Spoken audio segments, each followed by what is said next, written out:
BJP के राज्यसभा सांसद दिनेश शर्मा इस वक्त बातचीत के लिए हमारे साथ मौजूद है। सर, राहुल गांधी उत्तराखंड के दौरे पर जा रहे हैं और कह रहे हैं कि उत्तराखंड को, देवभूमि को एपी सेंटर बना दिया गया है पेपर लीक का।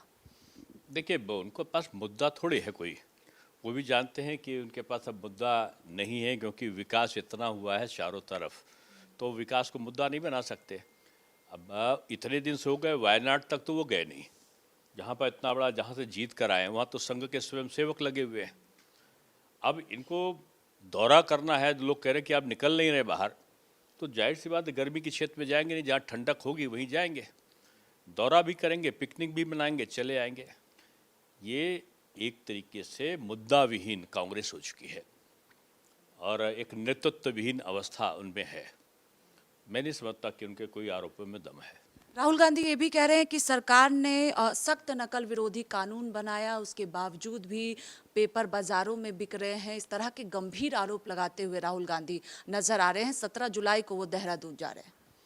देखिए, जो पारदर्शी तरीका हमारी केंद्र सरकार ने और प्रदेश सरकारों ने अपनाया है, वो आज ये साबित कर रहा है कि नकल के प्रति सरकार कितनी सतर्क और कितनी सख्त है। कांग्रेस के जमाने में, समाजवादी पार्टी के जमाने में तो नकल तो छोड़ दीजिए, किताबें पास में रखकर सब नकल करते थे। मैं खुद शिक्षा मंत्री था और मैं जानता हूं कि 5 साल अगर आप किसी छोटे बच्चे से पूछिए जिसने परीक्षा दी है, तो नकल विहीन परीक्षा का एक मॉडल बना उत्तर प्रदेश। तो ये इतने खराब शिक्षा व्यवस्था कर दी थी समाजवादी पार्टी और कांग्रेस के समय पे कि उत्तर प्रदेश अराजकता की तरफ जा रहा था, शैक्षिक अराजकता की तरफ। आज वो इस बात पे है कि एक एजुकेशनल हब बन चुका है उत्तर प्रदेश, खासतौर से उत्तर प्रदेश की राजधानी। तब इनको दर्द हो रहा है। आखिरी सवाल है कि समाजवादी पार्टी के प्रमुख अखिलेश यादव लगातार राम मंदिर को लेकर बीजेपी को घेरते हुए नजर आ रहे हैं। अखिलेश यादव ने कहा है कि बीजेपी ने भगवान को धोखा दिया है। ऐसे में जनता क्या विश्वास भारतीय जनता पार्टी पर करेगी?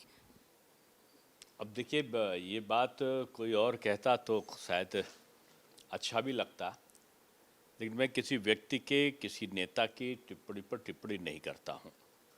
मैं इतना जानता हूँ कि समाजवादी पार्टी ने कभी भगवान के स्वरूप को स्वीकार ही नहीं किया।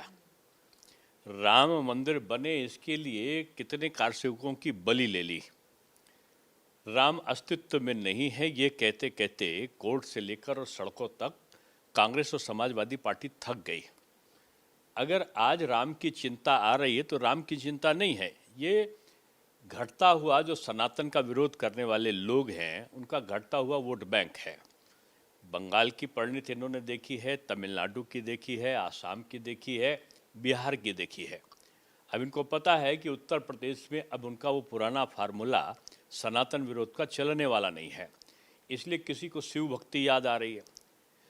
जो पहले बयान देते थे अपने अपने कार्यकाल में समाजवादी पार्टी के वरिष्ठ नेता कि मैं पूजा नहीं करता, मैं विश्वास नहीं करता, आज शंकर भगवान का मंदिर बन रहा है। जो जिनकी नानी मना करती थी राम मंदिर ना जाओ, वो नानी की बात को काटते हुए मंदिर पहुंच गए, वो घंटी बजाते हुए सुंदरकांड करके हनुमान चालीसा कर रहे हैं। हनुमान चालीसा तो डर में भी होता है ना, संकट ते हनुमान छुड़ाए। उनको संकट केवल भाजपा की पॉपुलरिटी का संकट है। तो अब वो सुंदरकांड भी कर रहे हैं, झूम झूम कर टीका लगा कर जय बजरंगबली भी बोल रहे हैं दिल्ली वाले नेता।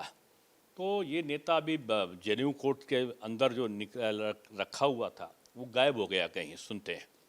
अब चुनाव आ रहा, निकलने वाला है, अभी जनेऊ भी निकलेगा, तिलक भी लगेगा, घंटी भी बजेगी, घंटा भी बजेगा। तो आपको लगता है कि 2027 में विधानसभा का चुनाव, इसलिए अखिलेश यादव ये आरोप लगा? ये जनता ने घंटी बजा दी है खतरे की विपक्ष के लिए। अब वो कुछ भी प्रयत्न कर लें, अब 100 चूहे खाकर बिल्ली चली अब वाली कहावत ना हो। बहुत शुक्रिया बातचीत के लिए। कैमरा पर्सन सचिन के साथ स्वाति पाठक, भारत समाचार, दिल्ली।